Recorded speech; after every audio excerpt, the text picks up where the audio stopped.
looking like a storm.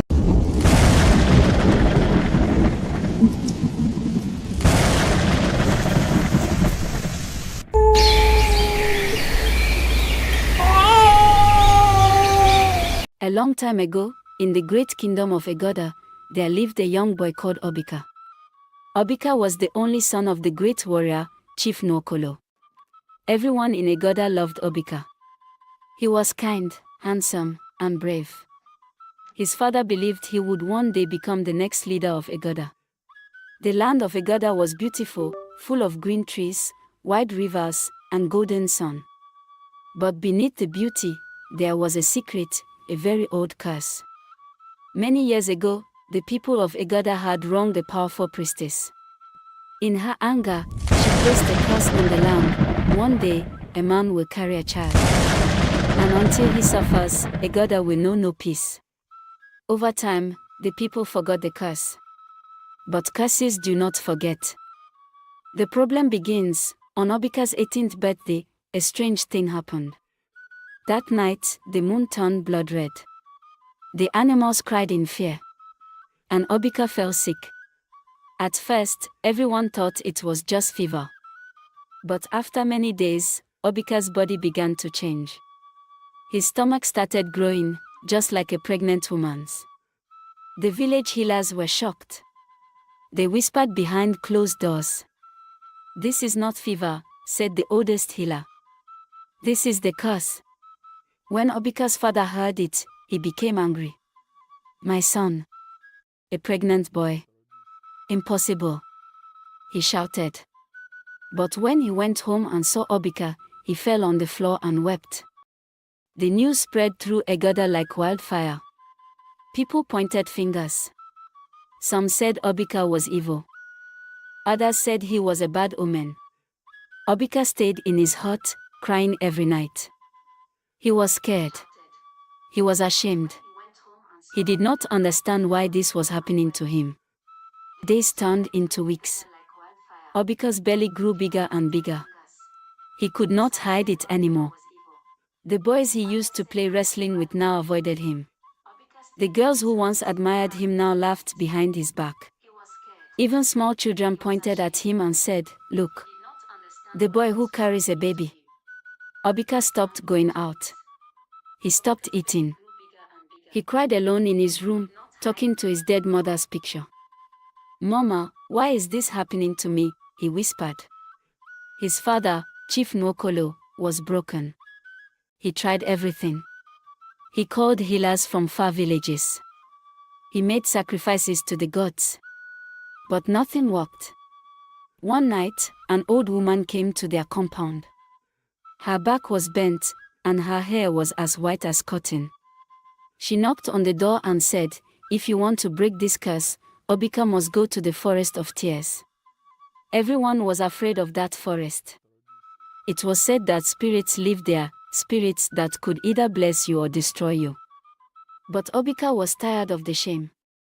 He stood up, wiped his tears, and said, "I will go." Before the sun rose the next day, Obika prepared for the journey. His father gave him a small bag of food, a knife, and a wooden charm for protection. The whole village gathered to watch him leave. Some prayed for him. Some just watched silently. Obika entered the forest of tears. The trees were so tall that the sun could not enter. The air was cold, and strange noises came from every corner. As he walked deeper, he met strange creatures, a river that flowed backward, a tree that spoke in riddles, a black goat with red eyes that blocked his path. Obika was brave. He answered the riddles. He crossed the river. He refused to fear the goat, and it disappeared. Finally, after many days without rest, he reached the heart of the forest. There, he met the spirit mother, a woman with golden eyes and a voice like thunder. "Why have you come, boy?" she asked. Obika knelt down and said, "I did not ask for this curse. Please, help me." The spirit mother looked at him for a long time. Then she said, "The child you carry is not of flesh. It is the pain of your people. To be free, you must give up something more precious than life." Obika was confused. What must I give up? He asked. You will know when the time comes, the spirit mother said, and she vanished. Obika returned to the village, but his time was running out. His belly was heavy. He could barely walk. One night, a terrible storm hit Egoda. The ground shook. The rivers flooded. The crops were destroyed. The village elders gathered. They realized the truth. The curse was not on Obika alone, it was on all of them. Many years ago, the people of Egoda had betrayed the priestess. They stole her child and left her to die. Now, the curse made an innocent boy carry the pain they caused. Obika was carrying the spirit of the lost child. Unless the people of Egoda confessed their sin and made peace, Obika would die, and the kingdom with him. The king of Egoda called all the villagers to the square. He asked for anyone who knew the full story to speak. An old man came forward, the last man alive who was there during the betrayal. With tears, he confessed the evil that Egoda had done. The spirit mother's voice rang in the air. Now, a sacrifice must be made. Everyone turned to Obika. He stood weakly. His face was pale. His body was trembling. The spirit mother appeared again, this time in the sky. Obika must choose, carry the child to full term and die, saving Egoda. Or reject the child and save himself, but Egoda will be destroyed forever. Tears rolled down Obika's cheeks. He looked at his father. He looked at the crying villagers. He smiled faintly and said, I will save my people. He fell to his knees. His body shook. There was a flash of golden light. The curse was broken. The storm stopped. The rivers calmed. The land became green again. But Obika's body lay still. He had given his life to save Egoda. The villagers wept. They carried his body with honor. They buried him under the biggest tree in the village. From that day on, Egoda became a land of peace and plenty. Every year, they gathered under Obika's tree to tell his story, the story of the boy who carried a curse and saved the kingdom with his love.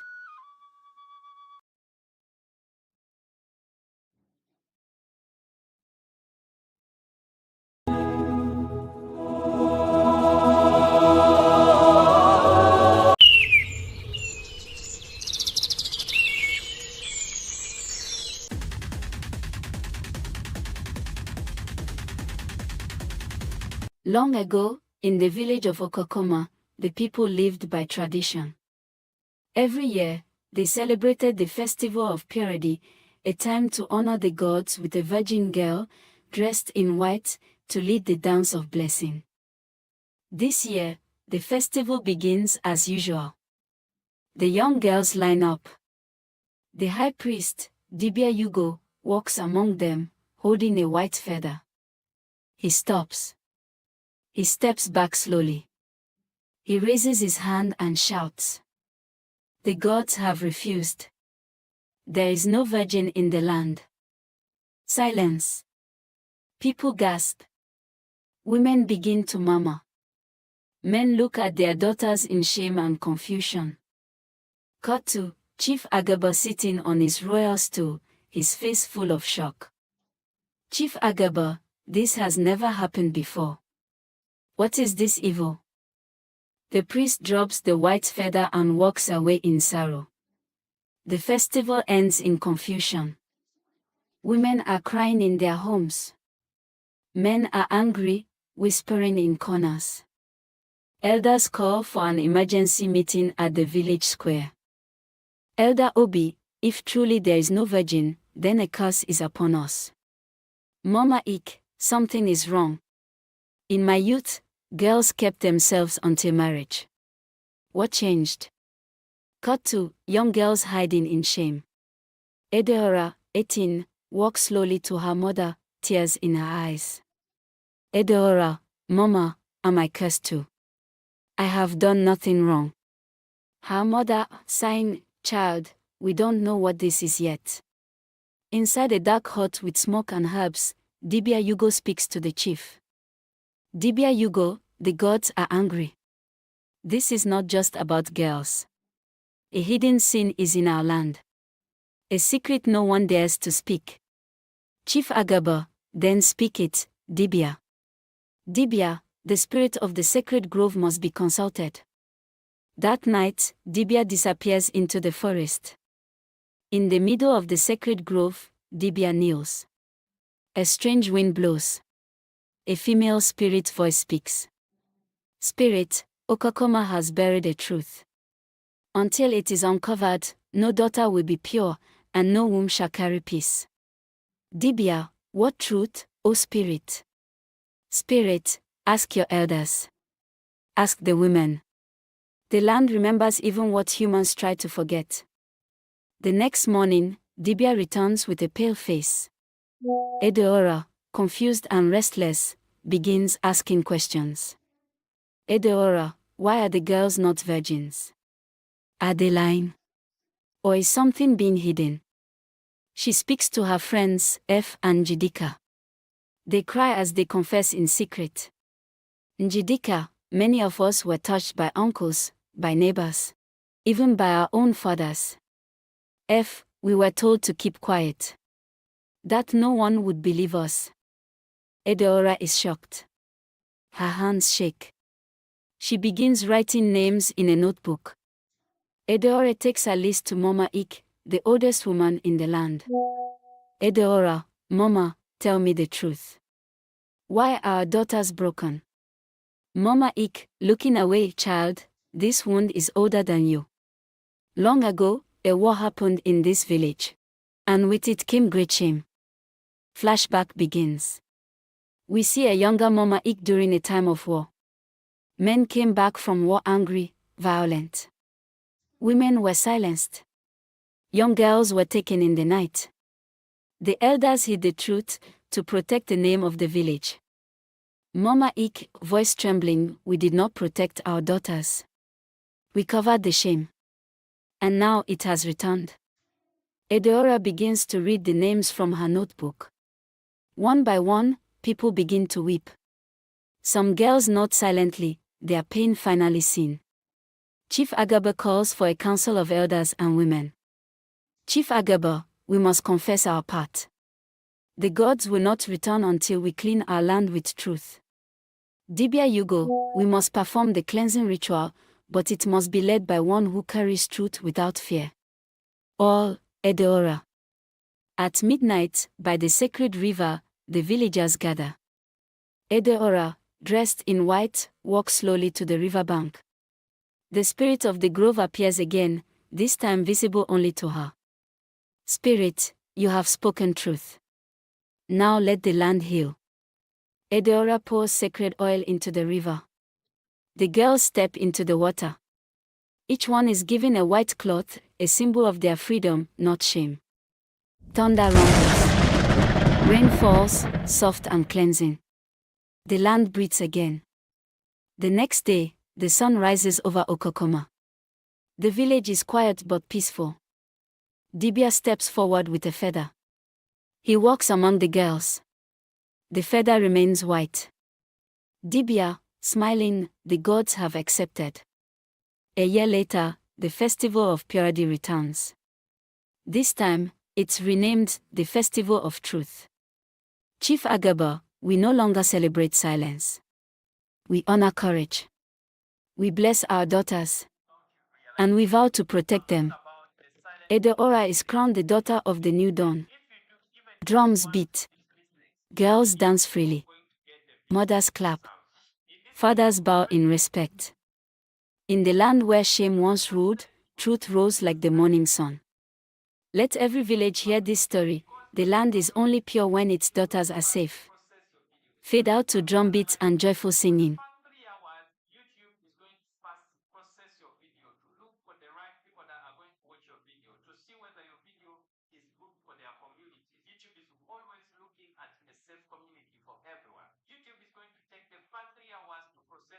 My love for you is as vast as the sky.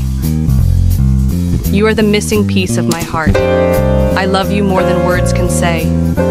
Every moment with you is a gift. You are my forever. Mercy was a 20-year-old girl who came to the city with dreams. She wanted to go to school and become a nurse, but life in the city was hard. She worked as a cleaner during the day and studied at night. She didn't have much, but she had hope. One day, she met Kelvin. He was charming, kind, and rich. He promised to help her. He said, "Mercy, I love you. I'll sponsor your education." Mercy believed him. Kelvin paid her first year's school fees. He bought her nice clothes. For the first time, Mercy felt safe. She trusted him completely. But one day, Mercy came to surprise Kelvin, and that was when her heart broke. He was with another woman, laughing, kissing. When she asked why, he said coldly, "I just helped you." It doesn't mean anything. Mercy felt empty. She had no money left. She had no one to turn to. She cried all night. Narrator. But then, something inside her woke up. She said, "I will not give up. I will not fail." She found a new job in a small hospital. She worked even harder. She continued her studies. 2 years later, Mercy became a full nurse. She now helps others every day. She is strong. She is brave. She is free.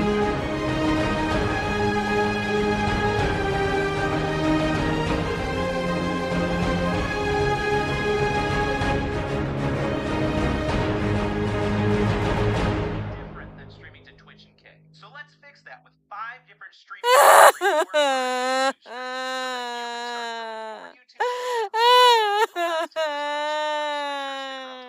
Ugomba married a beautiful woman named Mercy. Mercy was hard-working, intelligent and kind, but she was also selfish.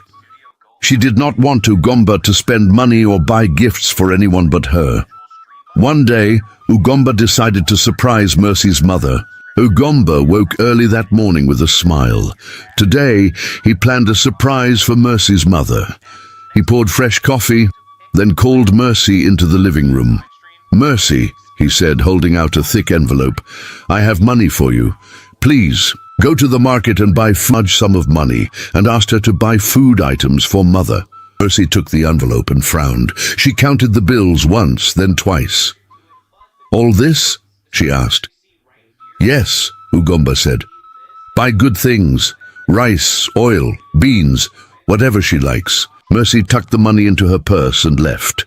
Ugomba watched her go, sure she would choose the best items. At the busy market, Mercy walked past stalls with fresh meat and fine vegetables, but she did not stop. Instead, she chose the cheapest rice she could find. She bought just half a bag. She picked a small, low-grade bottle of palm oil, then a few small cans of beans. A market woman wrapped the items in newspaper. Mercy paid and hurried home, her robe swaying. On the day they set out to visit Mercy's mother, Ugomba reminded Mercy. Later, Ugomba and Mercy set out in his small car. Mercy drove quietly. The road to her mother's village was dusty and narrow. Birds sang in the trees as they passed bright farms. At last, they reached a low red brick house under a mango tree. Mercy's mother stood on the porch, her thin frame covered with a faded wrapper. She waved. Ugomba parked and turned to Mercy. "Give her the food," he said with a kind voice. Mercy stiffened. She opened the package and held it out.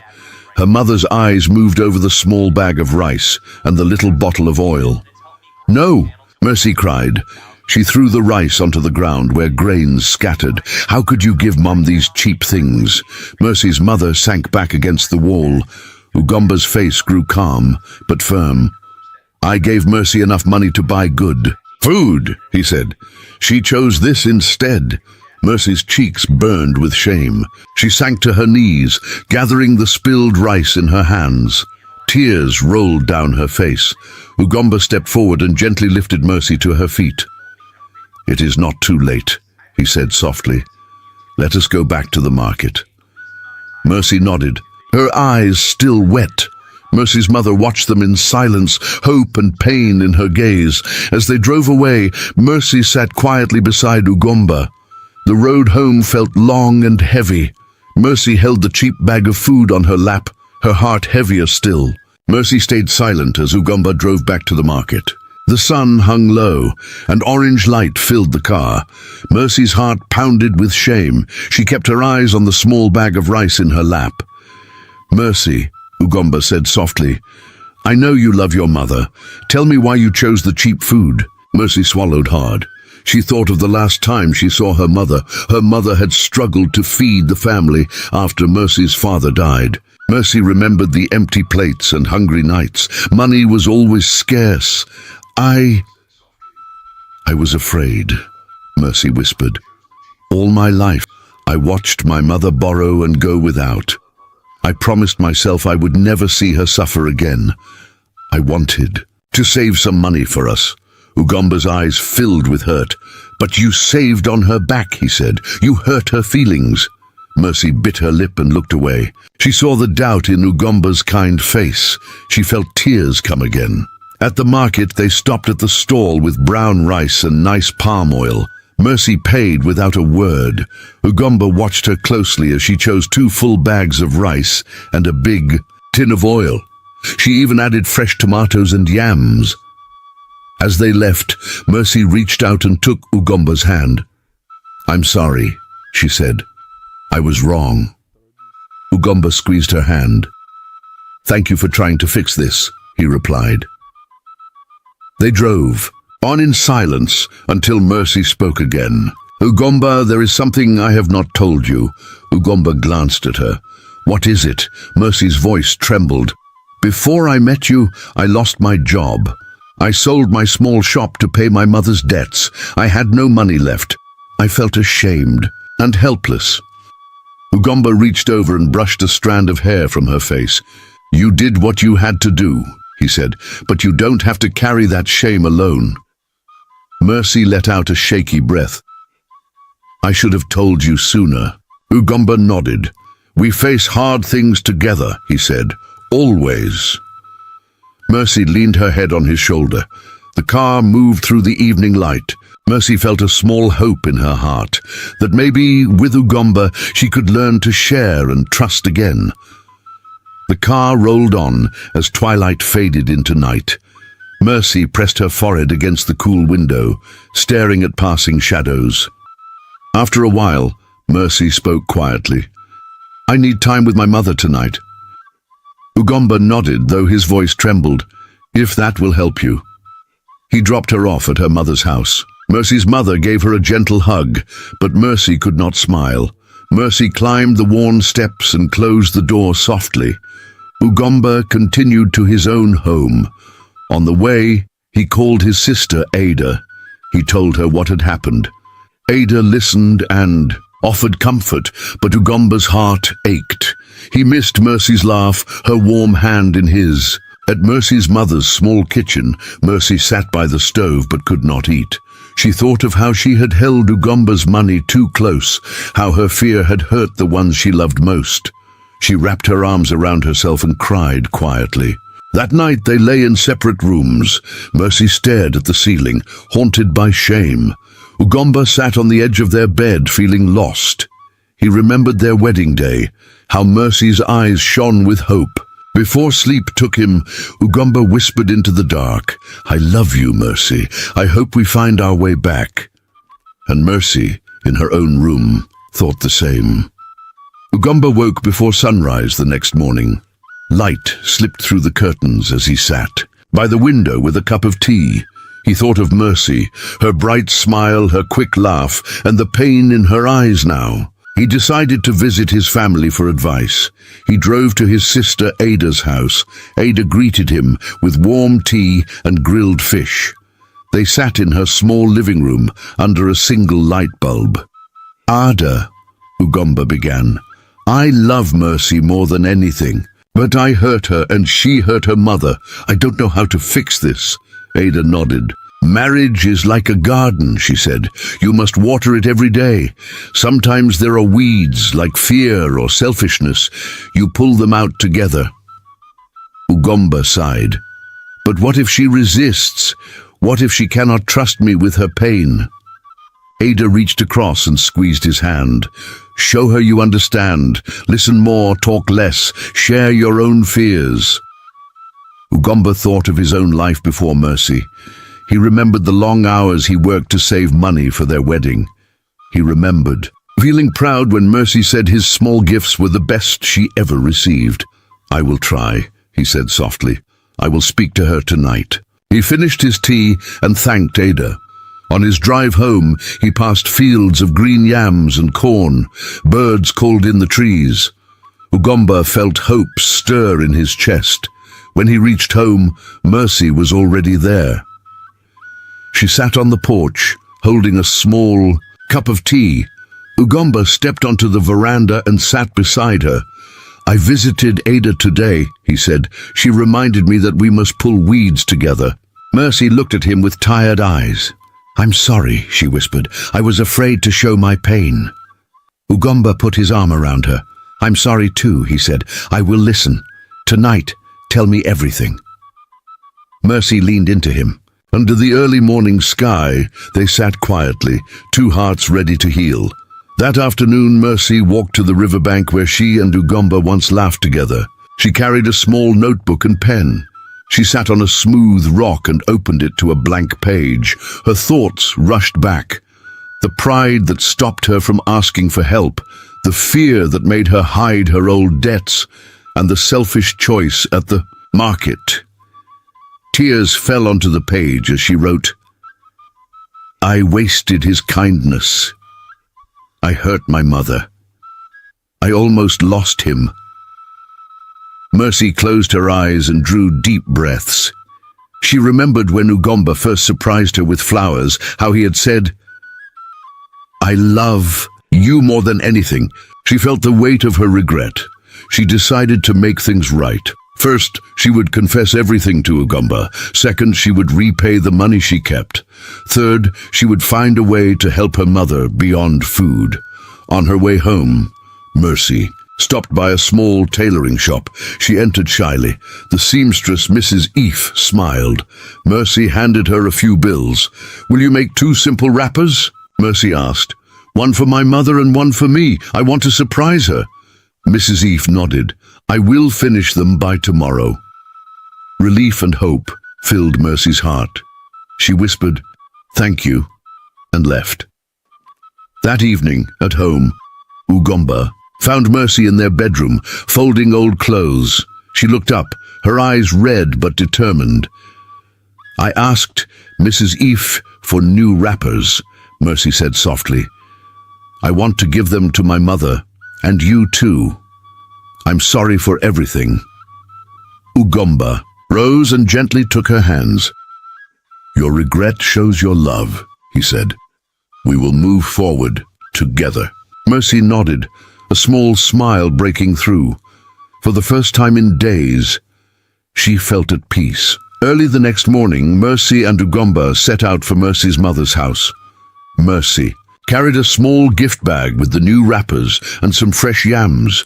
Ugomba held Mercy's hand as they walked down the dusty path. When they arrived, Mercy's mother sat on a wooden stool by the door. Her eyes widened at the sight of Mercy's wrappers. Mercy knelt and offered the gift bag. Happy Mother's Day, Mama, Mercy said, voice trembling. I'm sorry for the cheap food. Please accept these wrappers and yams. Her mother unfolded the green and white wrapper and held it to her chest. Tears filled her eyes. My child, she whispered, this means more to me than all the money in the world. Ugomba smiled and placed his hand on Mercy's mother's shoulder. Mama, thank you for raising Mercy. She loves you very much. Just then, Mercy's mother gasped and clutched her chest. Mercy and Ugomba helped her to a chair.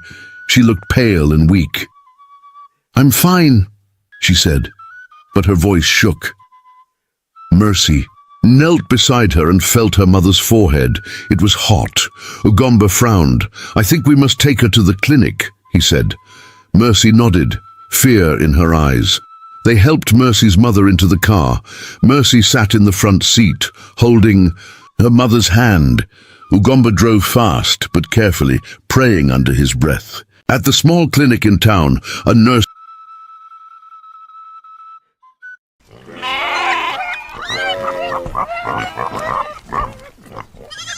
Ivioma was just 15 years old when her life changed forever. Her father and mother died in a terrible car accident while traveling to the village for a family celebration. That day, the light in Ifeoma's world went dark. She was sent to live with her stepmother, Mama Nkechi, in a small, dusty town on the edge of Enugu. Life with Mama Nkechi was nothing like life with her parents. Her mother had once called her my shining star. But now Ifeoma felt like a shadow. Every day, Ifeoma woke up before sunrise to sweep the compound, fetch water from the stream, and cook food she wasn't even allowed to eat. While other children went to school with neat uniforms and packed lunches, Ifeoma wore clothes and studied in secret. But Ifeoma had a dream, a big one. She wanted to become a doctor. Not just because she loved science, but because she remembered how the doctors tried to save her parents. One day, wear a white coat and help people. I will make them live. But her stepmother didn't care about dreams. Doctor? Mama Nkechi would laugh. Do you think medicine is for poor girls like you? You better learn how to sell pepper in the market. Many nights, Ifeoma cried herself to sleep. But she never gave up. After finishing her chores, she would sit under the mango tree behind the house and read old science books she found in a school dustbin. She wrote medical terms on the sand, repeating them until they stuck in her mind. One day, her school for poor students. Ifeoma heard about it from a classmate while she was selling groundnuts by the roadside. Her heart jumped with hope. That night she knelt down and prayed, tears rolling down her cheeks. God, please give me one chance. I just want to learn. She walked barefoot to the exam center the next morning, wearing a torn skirt and carrying a borrowed pen. Other students laughed at her, but Ifeoma kept her head up. She knew she had something greater inside her. A month later, the results came out. Ifeoma was the best. She not only passed, she topped the whole state. The scholarship, but everything, school fees, books, uniform, even a little allowance. When the letter arrived at the house, Mama Nkechi snatched it from her. What is this nonsense? She shouted. You will not go anywhere. Who gave you permission? But this time, Ifeoma didn't cry. She stood tall, looked her stepmother in, and said, I'm going. No one can stop me. My dream is bigger than your hate. A kind neighbor, Mama Ebele, heard the noise and came running. When she saw the letter and heard the story, she was touched. She hugged Ifeoma and said, My child, you will live with me now. I will take care of you. From that day, Ifeoma moved in with Mama Ebele, who treated her with love. She went back to school and worked harder than ever. Years passed, and one day, Ifeoma finally walked into a hospital wearing a white coat, a stethoscope. The girl who rose from pain, fought for her dream, and never gave up. She was just a cleaner trying to get to work. One splash of mud changed her life. The woman who mocked her had no idea. Someone powerful was watching. It was a cold, quiet morning. The sky was grey and the road was still wet from last night's rain. Ada Nkem, a young woman in her early 20s, walked carefully along the roadside, holding her small bag of breakfast and a pair of old cleaning gloves. Her uniform was clean, but worn out, and her shoes were almost giving way. She walked with purpose. She didn't want to be late for her cleaning job at Iban Towers. As she neared the main road, she heard the loud roar of a car engine. Her shiny white SUV was speeding towards her. Before she could step away, the tires hit a deep puddle. One awful moment, muddy water splashed all over her. Her face, her clothes, her bag, everything was soaked and dirty. The SUV didn't stop. Instead, the tinted window rolled down just enough to show a well-dressed woman laughing. Her lipstick was bright red, and she wore sunglasses. Watch, "Where you stand next time," she shouted before zooming off. Ada Income stood there in shock. Her lips trembled, her eyes burned, but she didn't cry. She just picked up her muddy bag and continued walking. From across the street, a black car sat quietly. Inside was a man named Chijioke Obi, a silent observer. He had watched the splash, the laugh, the shame on Adankem's face. Chijioke Obi's eyes narrowed. He knew the rich lady, Linda Okafor. She was famous for her fashion line and her pride. But what she didn't know was that today her actions had been witnessed by someone who didn't believe in letting people suffer. Silently, he picked up his phone. "Find out who that girl is," he said calmly. "I want to know everything." Ada Encom arrived at Eben Towers Hotel, looking like a storm had passed over her. Her once clean uniform now had brown stains, her hair stuck to her face, and her shoes squished with every step. Into the side entrance, her supervisor, Mr. Yakubu, frowned. "Ada, you're late." "And what is this mess?" he barked. She lowered her eyes. "I was splashed by a car. I tried to clean up, but no excuses." He snapped. "Get to work. Place needs to be spotless before the guests arrive." Ada nodded and walked toward the cleaning closet. Her co-workers glanced at her. Some shook their heads in pity, but no one spoke, no one helped. She changed into an old backup uniform, tied her hair up, and got to cleaning like nothing had happened. But inside was hurting. She thought of her little sister back at home, still sleeping in their one-room apartment. She thought of the job she couldn't afford to lose, so she pushed through. Meanwhile, Chijioke Obi sat in his office, a tall glass building downtown. He was one of the city's youngest CEOs, a quiet billionaire who preferred to observe than talk.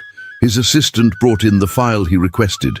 Her name is Ada Nkem, age 23, works 2 cleaning jobs, lives in West Pine, takes care of her younger sister. Mother passed 2 years ago. Stared at the photo attached to the file. Ada smiling gently beside a small child. He tapped the photo lightly. "She didn't deserve that," he muttered. His assistant raised an eyebrow. "Do you want me to do something?" Chijioke looked up. "Yes, but not yet. Let's watch a little more."